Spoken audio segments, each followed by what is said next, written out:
Bonjour et bienvenue à la Minute Prévention. Aujourd'hui, nous allons parler de la scie à ruban.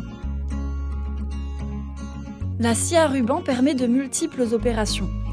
Couper les courbes et cercles, travailler en ressillage, dégrossir des planches avant leur usinage plus fin, etc. C'est la version XXL d'une scie sauteuse.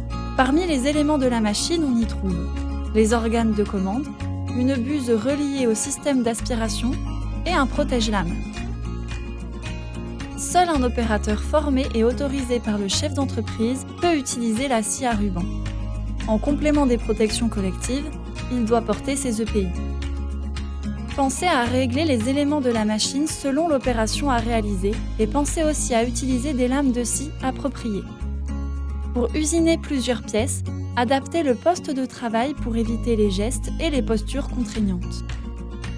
Veillez à ce que la zone de travail soit propre et sans opérateur à proximité. Et veillez à ce que le boîtier électrique soit fermé et inaccessible. Allumez la machine via les organes de commande et laissez la lame atteindre sa vitesse optimale.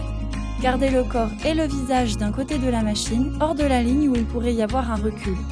Maintenez la pièce fermement sur le plateau et veillez à ce que vos mains soient le plus éloignées possible de la lame. Lors des opérations de délignage, par exemple, le bois peut se refermer sur la lame, ce qui peut la bloquer. Adaptez alors la vitesse de coupe à l'épaisseur du matériau.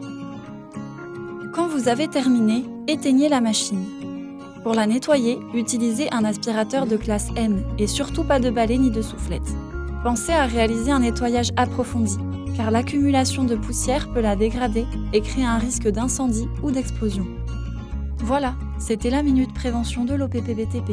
À bientôt!